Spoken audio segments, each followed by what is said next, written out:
Praise the lord.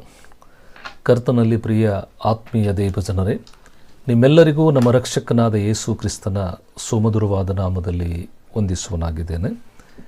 ಈ ದಿವಸದ ಸತ್ಯವೇದ ಧ್ಯಾನಕ್ಕಾಗಿ ಆರಿಸಿಕೊಂಡಿರುವಂಥ ವಾಕ್ಯ ಭಾಗವು ಆದಿಕಾಂಡ ಪುಸ್ತಕದ 2ನೇ ಅಧ್ಯಾಯ ಅದರ 8ರಿಂದ 9 ವಚನವನ್ನು ಓದಿ ಕೇಳುವ.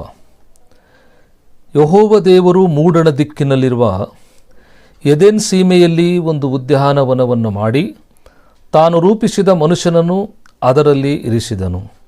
ಮತ್ತು ಯೆಹೋವ ದೇವರು ನೋಟಕ್ಕೆ ರಮ್ಯವಾಗಿಯೂ ಊಟಕ್ಕೆ ಅನುಕೂಲವಾಗಿರುವ ಎಲ್ಲ ಥರದ ಮರಗಳನ್ನು ಆ ಭೂಮಿಯಲ್ಲಿ ಬೆಳೆಯ ಮಾಡಿದನು.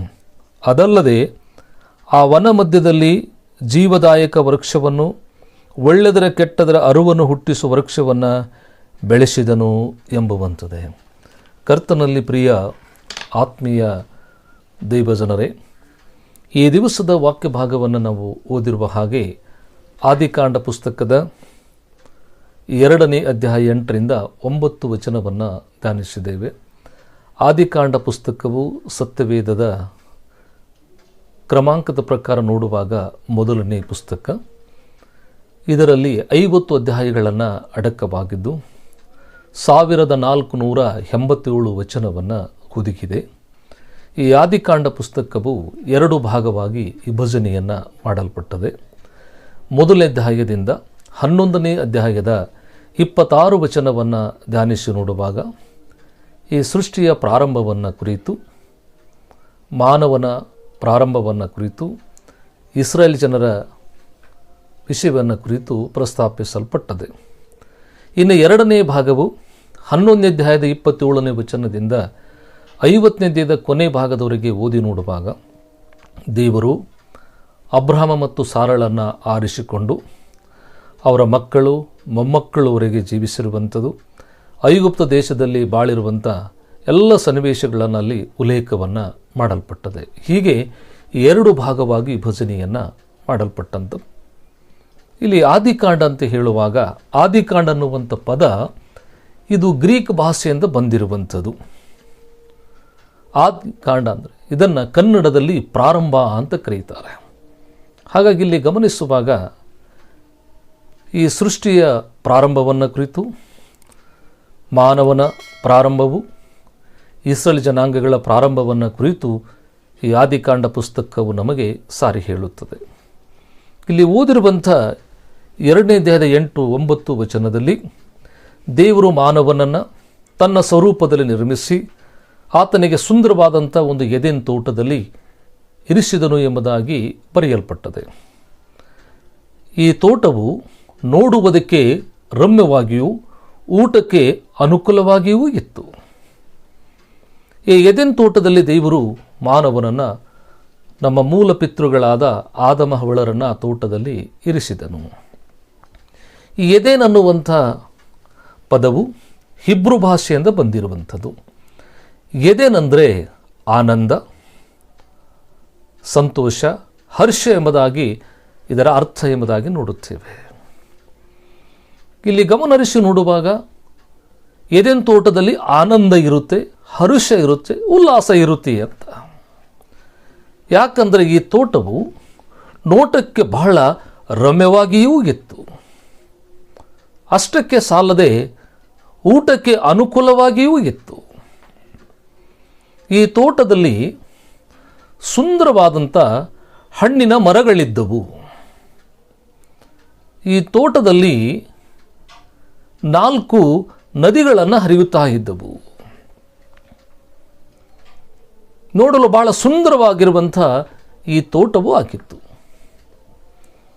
ಅಲ್ಲದೆ ಪ್ರತಿ ಸಂಜೆಯಲ್ಲಿ ದೇವರನ್ನು ಸಂಧಿಸುವಂಥ ಸೌಭಾಗ್ಯವೂ ಇತ್ತು. ಬೆವರು ಸುರಿಸದೆ, ಕಷ್ಟಪಡದೆ ಹೊಟ್ಟೆ ತುಂಬಿಸಿಕೊಳ್ಳುವಂಥ ಅವಕಾಶವೂ ಇತ್ತು.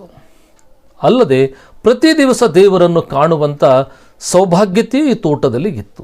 ಅದರಿಂದಲೇ ಮನುಷ್ಯ ಹರ್ಷದಿಂದ ಇರಲಿಕ್ಕೆ ಸಾಧ್ಯ ಎನ್ನುವಂಥದ್ದು. ಹಾಗಾಗಿ ಇಲ್ಲಿ ಗಮನಿಸುವಾಗ ನೋಟಕ್ಕೆ ರಮ್ಯವಾಗಿ ಅಂತ. ಇವತ್ತು ಬಹಳಷ್ಟು ಜನರು ಸೌಂದರ್ಯವನ್ನು, ಮನುಷ್ಯನಿಗೆ ಆನಂದವನ್ನು ತಂದು ಕೊಡುತ್ತದೆ. ಸೌಂದರ್ಯವು ಮನುಷ್ಯಗೆ ತೃಪ್ತಿಯನ್ನು ತಂದು ಕೊಡುತ್ತದೆ. ಅದಕ್ಕಾಗಿ ಅನೇಕರು ಉದ್ಯಾನವನಗಳನ್ನು ಸಂಧಿಸುವುದರ ಮೂಲಕ, ಸುಂದರವಾದಂಥ ಪಟ್ಟಣಗಳನ್ನು ನೋಡುವುದರ ಮೂಲಕ ತನ್ನ ಸಮಾಧಾನವನ್ನು ಕಂಡುಕೊಳ್ಳುವುದಕ್ಕಾಗಿ ಯಾವೆಲ್ಲ ಪ್ರಯತ್ನಗಳನ್ನು ಮಾಡ್ತಾ ಇದ್ದಾರೆ. ಅವರು ದುಡಿದಿರುವಂಥ ಎಲ್ಲ ಹಣವನ್ನು ತನ್ನ ಕಣ್ಣು ಸೌಂದರ್ಯವನ್ನು ಕಾಣಬೇಕು, ಸುಂದರವಾದ ತೋಟವನ್ನು ನೋಡಬೇಕು, ಆನಂದವನ್ನು ಪಡ್ಕೊಳ್ಬೇಕಂತೇಳಿ ಎಷ್ಟು ಪ್ರಯಾಸವನ್ನು ಪಡ್ತಾ ಇದ್ದಾರೆ. ಆದರೆ ಇಲ್ಲಿ ಸುಂದರವಾದ ರಮ್ಯವಾದ ತೋಟವು ದೇವರವರಿಗೆ ಆ ತೋಟದಲ್ಲೇ ಇರಿಸಿದನು ಎಂಬುದಾಗಿ ಗಮನಿಸ್ತೇವೆ. ಈ ಎದೆನ್ ತೋಟವು ಯುಪ್ರಟಿಸ್ ಮತ್ತು ಟೈಗ್ರಸ್ ನದಿಯ ಮಧ್ಯದಲ್ಲಿ ಇರುತ್ತೆ ಎಂಬುದಾಗಿ ಭೂಪಟದಲ್ಲಿ ನಾವು ಕಾಣುತ್ತೇವೆ. ಹಾಗಾದರೆ ಇದು ಬಹಳ ರಮ್ಯವಾಗಿರುವಂಥ ತೋಟ, ಇಲ್ಲಿ ನೋಡಲು ಅನುಕೂಲಕರವಾಗಿರುವಂಥದ್ದು. ಈ ತೋಟವು ಯಾಕೆ ರಮ್ಯವಾಗಿ ಕಾಣ್ತಾ ಇತ್ತು? ಅಲ್ಲಿ ಊಟಕ್ಕೆ ಅನುಕೂಲವಾದವು, ತಿನ್ನುವುದಕ್ಕೆ ಹಣ್ಣಿನ ಮರಗಳಿದ್ದವು, ದೇವರೊಂದಿಗೆ ಸಂಧಿಸುವಂಥ ಸೌಭಾಗ್ಯವಿತ್ತು. ಅವರ ಸಮಾಧಾನವನ್ನು ಕೆಡಿಸುವುದಕ್ಕೆ ಯಾವುದೇ ವಿಧವಾದಂಥ ಅವರಿಗೆ ವಿರೋಧಪಡಿಸುವಂಥ ಸಂಗತಿಗಳು ಅದರಲ್ಲಿ ಇರಲಿಲ್ಲ. ಅದರಿಂದಲೇ ಆ ತೋಟದಲ್ಲಿ ಹರ್ಷವನ್ನು, ಸಂತೋಷವನ್ನು ಕಾಣಲಿಕ್ಕೆ ಸಾಧ್ಯ. ಇಂದು ನಾವು ಜೀವಿಸುವಂಥ ಸ್ಥಳದಲ್ಲಿ ಕಟ್ಟಡ ಏನು ಸುಂದರವಾಗಿ ಕಾಣಬಹುದು, ಅದರ ಅನೇಕ ಅಡೆತಡೆಗಳ ಮಧ್ಯದಲ್ಲಿ ಇವತ್ತು ನಾವು ಬದುಕುತ್ತಾ ಇದ್ದೇವೆ. ಅದು ನಮಗೆ ರಮ್ಯವಾಗಿ ಸುಂದರವಾಗಿ ಕಾಣುತ್ತಾ ಇಲ್ಲ. ನಮ್ಮ ದೃಷ್ಟಿಯಲ್ಲಿ ನಾವು ಸುಂದರವಾಗಿ ರಮ್ಯವಾಗಿ ಇದ್ದೇವಂತ ಹೇಳಿದರೂ ನಮ್ಮ ಪರಿಸರದ ಸ್ಥಿತಿಯಲ್ಲಿ ನಾವು ಅಶಾಂತಿ ಕಡೆಗೆ ಹಾದು ಹೋಗುವ ಸ್ಥಿತಿಯನ್ನು ಕಾಣುತ್ತಿದ್ದೇವೆ. ಆ ತೋಟವನ್ನು ಸೃಷ್ಟಿ ಮಾಡಿದ ದೇವರವರ ಜೊತೆಯಲ್ಲಿದ್ದ ಕಾರಣ ಅವರು ಬಹಳ ರಮ್ಯವಾಗಿ ಬದುಕಲು ಪ್ರಾರಂಭವಾಯಿತು. ಇವತ್ತು ನಾವು ನಮ್ಮ ಸ್ವಕಲ್ಪನೆಯಿಂದ ಮಾಡಿಕೊಂಡಂಥ ಸೌಂದರ್ಯದ ನಿಮಿತ್ತವಾಗಿ ಆನಂದ ಪಡಲು ಹೊರಟ ಕಾರಣ, ದೇವರೊಂದಿಗೆ ಸವಾಸ ಇಲ್ಲದ ಕಾರಣ, ದೇವರ ಸಾನ್ನಿಧ್ಯವನ್ನು ಬಯಸದಿರ್ತಕ್ಕಂಥ ಕಾರಣ, ನಾವಿರುವ ಯಾವ ಸ್ಥಳಗಳು ನಮಗೆ ರಮ್ಯವಾಗಿ ಆಗಲಿ ಮನೋಹರವಾಗಿ ಕಾಣಲು ಸಾಧ್ಯವೇ ಇಲ್ಲ. ಅವೆಲ್ಲ ನಾವುಗಳು ಮಾಡಿಕೊಂಡ ಕಾರಣ, ದೇವರ ಚಿತ್ತಕ್ಕೆ ವಿರುದ್ಧವಾಗಿ ಬದುಕುತ್ತಿದ್ದ ಕಾರಣ, ನಾವು ವಾಸಿಸುವಂಥ ಸ್ಥಳದಲ್ಲಿ ಸೌಂದರ್ಯ ರಮ್ಯವನ್ನು ಕಾಣದೆ ಬೇರೆ ಸ್ಥಳಗಳಲ್ಲಿ ಹೋಗಿ ಸಂತೋಷವನ್ನು ಕಾಣಲಿಕ್ಕೆ, ಸುಂದರವಾದ ನೋಟವನ್ನು ಬಯಸಲಿಕ್ಕೆ ಪ್ರಯತ್ನವನ್ನು ಮಾಡ್ತಿದ್ದೇವೆ. ಇವರು ಪ್ರತಿದಿನ ಇವರ ನೋಟ ದೇವರ ಕಡೆಗೆ ಇದ್ದ ಕಾರಣ ಇವರು ವಾಸಿಸುವಂಥ ಎದೆನ್ ತೋಟವು ಬಹಳ ರಮ್ಯವಾಗಿ ಕಂಡುಕೊಂಡರು ಅಂತ. ಇದರಿಂದ ನಾವು ಕಾಣುವಂಥದ್ದೇನು? ನಮ್ಮ ನೋಟ ದೇವರ ಕಡೆಗೆ ಇದ್ದರೆ, ದೇವರೊಂದಿಗೆ ನಾವು ಸವಾಸವನ್ನು ಇಟ್ಟುಕೊಂಡರೆ, ದೇವರ ಸಾನ್ನಿಧ್ಯವನ್ನು ಬಯಸುವುದಾದರೆ ನಾವು ಸುಂದರವಾಗಿ ಮನೋಹರವಾಗಿ ಕಾಣುತ್ತೇವೆ ಅಂತ. ಯಾರು ಕರ್ತನನ್ನು ದೃಷ್ಟಿಸ್ತಾರೋ ಅವರ ಮುಖವೆಂದು ಲಜ್ಜೆಗೆಡುವುದಿಲ್ಲ, ಪ್ರಕಾಶಮಾನವಾಗಿರುತ್ತಾರಂತೆ ಹೇಳ್ತದೆ. ಆತನ ದೃಷ್ಟಿಸರು ಉದಯದ ಸೂರ್ಯನಂತೆ ಹೊಳೆಯುತ್ತಾರೆ ಎಂಬುದಾಗಿ ಬರೆಯಲ್ಪಟ್ಟದೆ. ನಮ್ಮ ನೋಟ ಏನಾದರೂ ಕರ್ತನ ಮೇಲೆ ಇದ್ದರೆ ಖಂಡಿತವಾಗಿ ನಾವು ರಮ್ಯವಾಗಿ ಮನೋಹರವಾಗಿ ಕಂಡುಕೊಳ್ಳಲು ಸಾಧ್ಯ ಎನ್ನುವಂಥದ್ದು. ಅದಕ್ಕೆ ಇನ್ನೊಂದು ಭಾಷೆಯಲ್ಲಿ ಅದಕ್ಕೆ ರಾಜ್ಯವನ ಅಂತ ಕರೀತಾರೆ. ಹಾಗೆ ಗಮನಿಸ್ತೇವೆ, ಕೆಲವರಿಗೆ ಮನೆ ಚೆನ್ನಾಗಿರುತ್ತೆ, ಅನಾನುಕೂಲತೆಯಲ್ಲಿ ಹೋರಾಡ್ತಾರೆ. ಕೆಲವರಿಗೆ ಬೇಕಾದ ಅನುಕೂಲತೆಗಳಿರುತ್ತವೆ, ಸುಂದರವಾದ ಪರಿಸರವನ್ನು ಅವರು ಪಡ್ಕೊಳ್ಳಿಕ್ಕೆ ಆಗುವುದಿಲ್ಲ. ಹಾಗಾದರೆ ಇಲ್ಲಿ ಗಮನಿಸ್ತೇವೆ, ಎದೆನ್ ತೋಟದಲ್ಲಿ ನೋಟಕ್ಕೆ ರಮ್ಯವಾಗಿಯೂ ಊಟಕ್ಕೆ ಅನುಕೂಲವಾಗಿಯೂ ಎಲ್ಲವೂ ಆ ತೋಟದಲ್ಲಿ ಲಭಿಸಿತ್ತು. ಆ ದೆಸೆಯಿಂದಲೇ ಅವರು ಹರ್ಷವಾಗಿ ಉಲ್ಲಾಸವಾಗಿ ಬದುಕಲಿಕ್ಕೆ ಸಾಧ್ಯವಾಯಿತು. ಸೃಷ್ಟಿಸಿದಾತನ ಉದ್ದೇಶದಲ್ಲಿ ಬಾಳುವುದರಿಂದ ಆ ಸಂತೋಷವನ್ನು ಕಂಡುಕೊಳ್ಳಲಿಕ್ಕೆ ಅವರಿಗೆ ಸಾಧ್ಯವಾಯಿತು ಎಂಬುದಾಗಿ ನಾವು ಕಾಣುತ್ತೇವೆ. ಇವತ್ತು ದೇವರಿಗೆ ವಿರುದ್ಧವಾಗಿ ಬದುಕುವುದರ ಮೂಲಕ ನಮ್ಮ ಸಂತೋಷದಿಂದ ವಂಚಿತರಾಗಿ ಬಾಳ್ತಾ ಇದ್ದೇವು ಅಂತ. ಎರಡನೇದಾಗಿ, ಮನುಷ್ಯನಿಗೆ ಬದುಕಲಿಗೆ ಬೇಕಾದಂಥ ಎಲ್ಲ ಅಗತ್ಯಗಳನ್ನು ಒದಗಿ ಬರಬೇಕು. ಅವಾಗ ಹರ್ಷದಿಂದ ಬದುಕಲಿಕ್ಕೆ ಮಾತ್ರ ಅವನಿಗೆ ಸಾಧ್ಯ ಎನ್ನುವಂಥದ್ದು. ಅಲ್ಲಿ ಊಟಕ್ಕೆ ಅನುಕೂಲವಾಗಿರುವಂಥ ಎಲ್ಲ ಥರದ ಹಣ್ಣಿನ ಮರಗಳು ಅಲ್ಲಿ ಸಿಗುತ್ತವೆ ಅಂತ. ಹಾಗಾದರೆ ಊಟಕ್ಕಾಗಿ ಪರದಾಡುವಂಥದ್ದು, ಬೆವರು ಸುರಿಸುವಂಥ ಅಗತ್ಯವು ಅವರಿಗೆ ಇರಲಿಲ್ಲ. ದೇವರು ನಿರ್ಮಿಸಿದಂಥ ತೋಟದಲ್ಲಿ ಆ ಸುಂದರವಾದ ಹಣ್ಣಿನ ಹಣ್ಣುಗಳನ್ನು ತೆಗೆದುಕೊಂಡು ತನ್ನ ಬದುಕನ್ನು ಸಾಗಿಸುವಂಥ ಸೌಭಾಗ್ಯತೆಯು ಎದೆನ್ ತೋಟದಲ್ಲಿತ್ತು ಎಂಬುದಾಗಿ ಕಾಣುತ್ತೇವೆ. ಹಾಗಾಗಿ ಆತ್ಮೀಯ ಪ್ರಿಯ ದೈವ ಜನರೇ, ಎದೆನ್ ತೋಟ ಅಂದಾಗ ದೇವರು ಮಾನವನನ್ನು ಸಂಧಿಸುವಂಥ ಸ್ಥಳ, ಮತ್ತೆ ಅಲ್ಲಿ ಎಲ್ಲ ಅನುಕೂಲತೆಗಳನ್ನು ಕೂಡಿರುವಂಥ ಸ್ಥಳ, ಯಾವ ವೇದನೆ ನೋವುಗಳಿಲ್ಲದಿರುವಂಥ ಸ್ಥಳ, ಅದುವೇ ಎದೆನ್ ತೋಟ. ಅವರು ಅಂಥ ದಟ್ಟವಾದ ಅರಣ್ಯದಲ್ಲಿದ್ದಾಗಲೂ ತೋಟದಲ್ಲಿದ್ದಾಗಲೂ ಅವರಿಗೆ ಭಯ ಇರಲಿಲ್ಲ. ಕಾರಣ ಒಂದೇ, ಅವರು ದೇವರ ಜೊತೆಯಲ್ಲಿದ್ದವರು ಎಂಬುದಾಗಿ. ಇದನ್ನೇ ಎದೆನ್ ಅನ್ನುವುದಕ್ಕೆ ಗ್ರೀಕ್ ಭಾಷೆಯಲ್ಲಿ ನೋಡುವುದಾದರೆ ಪ್ಯಾರಡೈಸ್ ಅಂತ ಕರೀತಾರೆ, ಪರದೇಶ ಅಂತ ಕರೀತಾರೆ. ಪರದೇಶ ಅಂದರೆ ದೇವರ ಜೊತೆಯಲ್ಲಿರುವಂಥ ಸ್ಥಳ ಎಂಬುದಾಗಿ. ಯೇಸುಸ್ವಾಮಿ ಶಿಲುಬೆ ಮೇಲೆ ಕಳ್ಳನಿಗೆ ಹೇಳ್ತಾನೆ, ಈ ಹೊತ್ತೇ ನನ್ನ ಜೊತೆ ನೀನು ಪರದೇಶನಲ್ಲಿರುವಿ ಅಂತ. ಲೌಕಿಕ ನೀನು ಮರಣ ಅನುಭವಿಸಿದ್ರೆ, ಜನರು ನಿನಗೆ ನಿಂದಿಸಲ್ಪಟ್ಟಿದ್ದಾರೆ, ಶಿಕ್ಷೆಗೆ ಗುರಿಪಡಿಸಿದ್ರು, ನೀನು ನನ್ನ ಜೊತೆಯಲ್ಲಿರುತ್ತೀ. ನಿನ್ನಲ್ಲಿ ಮಾನಸಾಂತರ ಬದುಕು ಬರುವುದಾದರೆ ನೀನು ನನ್ನೊಂದಿಗಿರುತ್ತೀ ಅಂತ ಹೇಳಿದರು. ಇನ್ನು ಲೂಕನ ಬರೆದ ಸುವಾರ್ತೆ 16ನೇ ಅಧ್ಯಾಯದಲ್ಲಿ ಬಡ ಲಾಜರನ ಬಗ್ಗೆ, ಭೋಗ ಪುರುಷನ ಬಗ್ಗೆ ಬರೆಯಲ್ಪಟ್ಟದೆ. ಲಾಜರನು ಪರದೇಶದಲ್ಲಿದ್ದನು. ಆತನು ನೀತಿಯನ್ನು ಕಾಪಾಡಿಕೊಂಡವನು, ದೇವರನ್ನು ದೃಷ್ಟಿಸಿದವನು, ಲೋಕದ ವ್ಯವಹಾರದಿಂದ ದೂರ ಉಳಿದವರು. ದೇವರ ಮಾರ್ಗದಲ್ಲಿ ಬಾಳುವವರಿಗೆ ಪರದೇಶ ಲಭಿಸುತ್ತದೆ. ಯಾರು ದೇವರ ಸಾನ್ನಿಧ್ಯವನ್ನು ಅನುಭವಿಸಿ ಈ ಲೋಕವನ್ನು ಬಿಟ್ಟು ಹೋಗುತ್ತಾರೋ ಅವರೆಲ್ಲರಿಗೆ ಸಿಗ್ತಕ್ಕಂಥದ್ದು ಪರದೇಶನೇ.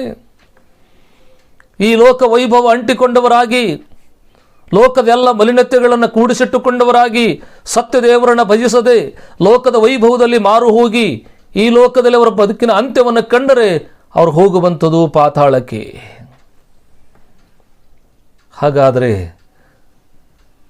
ಪರದೇಶ ಅಂದರೆ ದೇವರಿರುವಂಥ ಸ್ಥಳ, ದೇವರ ಜೊತೆಯಲ್ಲಿ ಬಾಳುವಂಥದ್ದು.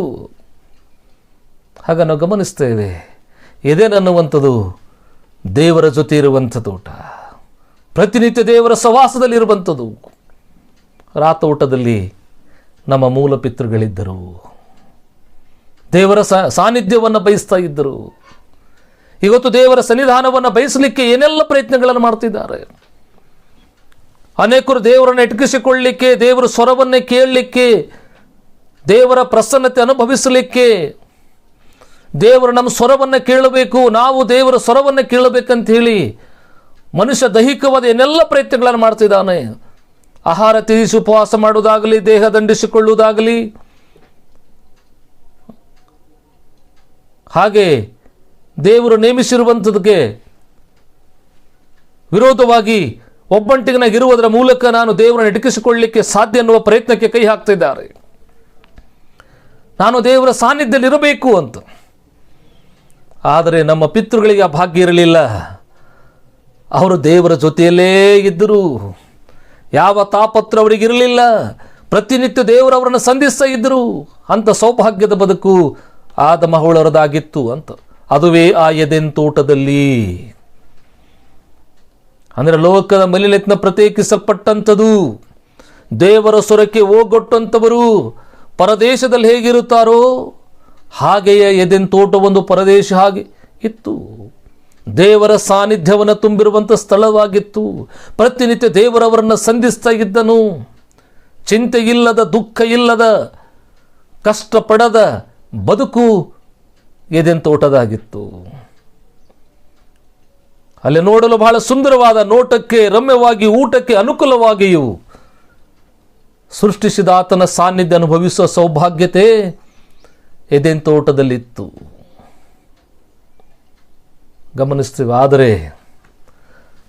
ನಮ್ಮ ಮೂಲ ಪಿತೃಗಳು ದೇವರ ಆಜ್ಞೆಗೆ ವಿರುದ್ಧವಾಗಿ ಅಪಾದ ದೂತಕನಾದ ಸೈತಾನನ ಸ್ವರಕ್ಕೆ ಹೋಗೊಟ್ಟು ಆ ಸುಂದರವಾದ ತೋಟದಿಂದ ದೊಬ್ಬಲ್ಪಟ್ಟರು,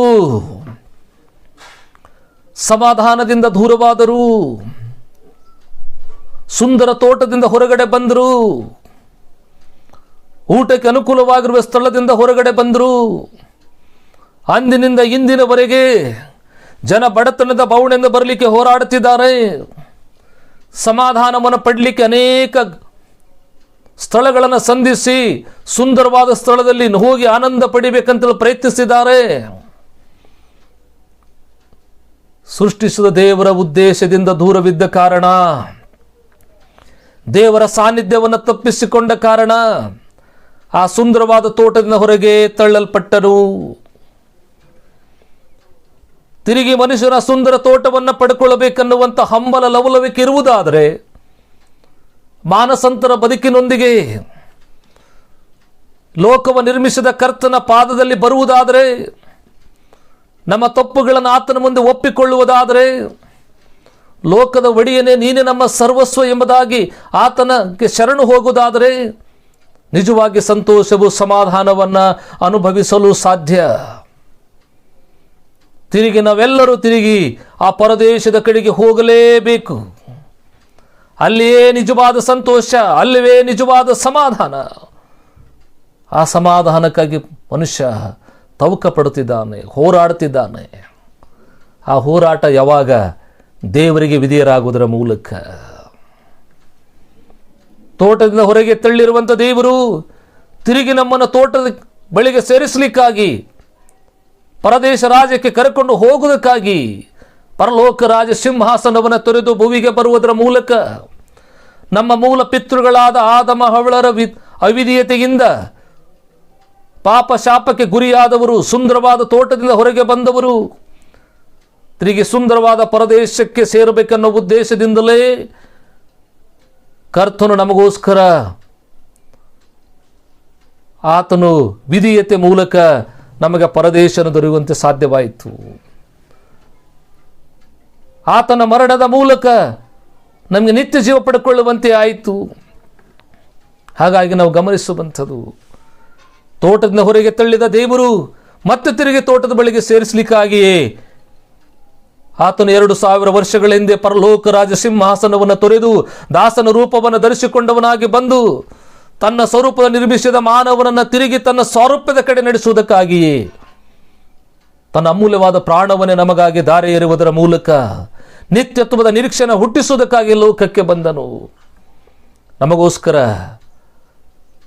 ಸಿಂಹಾಸನ ತೊರೆದು ಬಂದಿರೋ ಪರಲೋಕ ರಾಜ ಸಿಂಹಾಸನ ತೊರೆದಿರುವಂಥ ನಮ್ಮ ರಕ್ಷಕನಾದ ಯೇಸುವನ್ನು ನಂಬುವುದರ ಮೂಲಕ ಮತ್ತೆ ನಾವು ಪರದೇಶಕ್ಕೆ ಹೋಗೋ ಭಾಗ್ಯತೆಯನ್ನು ಪಡ್ಕೊಳ್ಳಲಿಕ್ಕೆ ಸಾಧ್ಯ.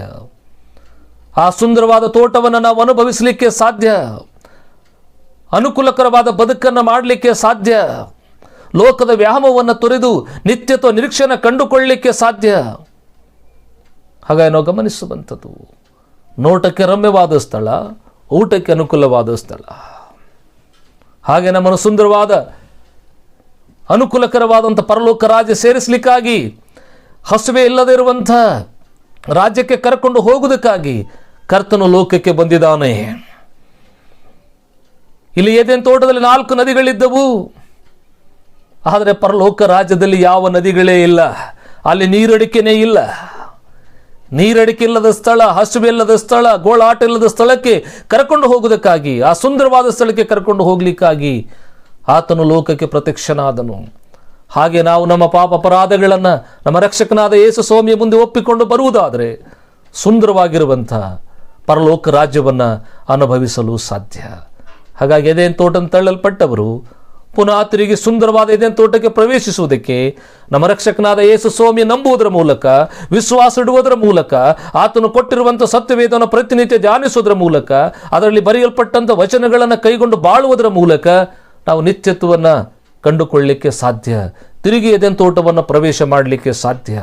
ಹಾಗಾದರೆ ಸುಂದರವಾದ ಎದೇನ್ ತೋಟ, ಹರ್ಷದಿಂದ ಕೂಡಿರುವಂಥ ದೇವರ ಸಾನ್ನಿಧ್ಯ ನಮಗೆ ಬೇಕು ಅಂತಿದ್ರೆ ನಮ್ಮ ರಕ್ಷಕನಾದ ಯೇಸುವನ್ನು ವಿಶ್ವಾಸಿಸುವುದರ ಮೂಲಕ, ಆತ ನಂಬುವುದರ ಮೂಲಕ ಆ ಸೌಭಾಗ್ಯವನ್ನು ಪಡ್ಕೊಳ್ಳಲು ಸಾಧ್ಯ. ಹಾಗಾದರೆ ಏದೇನ್ ತೋಟ ಅದು ಬಹಳ ರಮ್ಯವಾದಂಥ ಸ್ಥಳ, ಊಟಕ್ಕೆ ಅನುಕೂಲವಾಗಿರುವಂಥ ಸ್ಥಳ, ದೇವರೊಂದಿಗೆ ಜೀವಿಸುವಂಥ ಸ್ಥಳ, ದೇವರ ಸಾನ್ನಿಧ್ಯವನ್ನು ಬಯಸುವಂಥ ಸ್ಥಳ, ಹರ್ಷದಿಂದ ಕೂಡಿದಂಥ ಸ್ಥಳ. ಆ ಸ್ಥಳ ಏನಾದರೂ ಬೇಕಂದರೆ ನಮ್ಮನ್ನು ನಾವು ನಮ್ಮ ಲೋಪದೋಷಗಳನ್ನು ಒಪ್ಪಿಕೊಂಡು ಕರ್ತನ ಸನ್ನಿಧಾನದಲ್ಲಿ ಸೇರುವುದಾದರೆ ಮತ್ತೆ ತಿರುಗಿ ಆ ನೂತನ ಹರ್ಷ ಉಲ್ಲಾಸವನ್ನು ನಾವು ಪಡ್ಕೊಳ್ಳಲಿಕ್ಕೆ ಸಾಧ್ಯ. ಈ ಹರ್ಷದಲ್ಲಿ ಬದುಕಲಿಕ್ಕೆ ದೇವರಾತ್ಮ ನಮ್ಮನ್ನು ಮುನ್ನಡೆಸಲಿ ಅಂತೇಳಿ ತಂದೆಯಾದ ದೇವರಲ್ಲಿ ನಾವು ಪ್ರಾರ್ಥಿಸೋಣ. ಬನ್ನಿರಿ, ನಮ್ಮೊಂದಿಗೆ ಪ್ರಾರ್ಥನೆ ಮಾಡೋಣ. ಶಾಂತಿದಾಯಕನು ಕೃಪಾ ಸಂಪೂರ್ಣನಾಗಿರುವಂಥ ನಮ್ಮ ಪರಲೋಕದ ಪ್ರಿಯ ಕರ್ತನೆ, ಇದನ್ನು ಆಲಿಸಿರುವಂಥ ಪ್ರತಿಯೊಬ್ಬರ ಜೀವಿತಗಳಿನ ಕರಗಳಲ್ಲಿ ಆಶೀರ್ವಾದಿಸು. ಸುಂದರವಾದ ಇದೇನು ತೋಟದಲ್ಲಿದ್ದಂಥ ನಮ್ಮ ಮೂಲ ಪಿತೃಗಳು ಪಾಪ ದೇಶದಿಂದ ಹೊರಗಡೆ ತಳ್ಳಲ್ಪಟ್ಟರು ಸ್ವಾಮಿ. ಅವರ ಅವಿಧೇಯತೆಯಿಂದ ತೋಟದಿಂದ ಹೊರಗಡೆ ಬಂದರು. ಹಾಗೆ ಕರ್ತನೆ, ನಮ್ಮ ಅವಿಧೇಯತೆಯಿಂದ ನಾವು ಅನೇಕ ನಷ್ಟ ಸಂಕಷ್ಟಗಳಿಗೆ ಪಾಲುಗಾರರಾಗಿದ್ದೇವೆ. ನಿನಗೆ ವಿಧೇಯತೆ ತೋರಿಸುವುದರ ಮೂಲಕ ನಿಮ್ಮಲ್ಲಿರುವಂಥ ನಿಜವಾದ ಸಂತೋಷ ಆನಂದವನ್ನು ನಾವೆಲ್ಲರೂ ಅನುಭವಿಸುವಂತೆ ನಿಮ್ಮ ಹಸ್ತದಲ್ಲಿ ನಮ್ಮನ್ನು ಮುನ್ನಡೆಸಬೇಕಾಗಿ ಯೇಸುವಿನ ಹೆಸರಿನಲ್ಲಿ ಪ್ರಾರ್ಥಿಸಿ ಬೇಡುತ್ತೇವೆ ನಮ್ಮ ಪರಲೋಕದ ಪ್ರಿಯ ಕರ್ತನೇ. ಆಮೇನ್. ದೇವರು ನಮ್ಮೆಲ್ಲರೂ ಆಶೀರ್ವದಿಸಲಿ.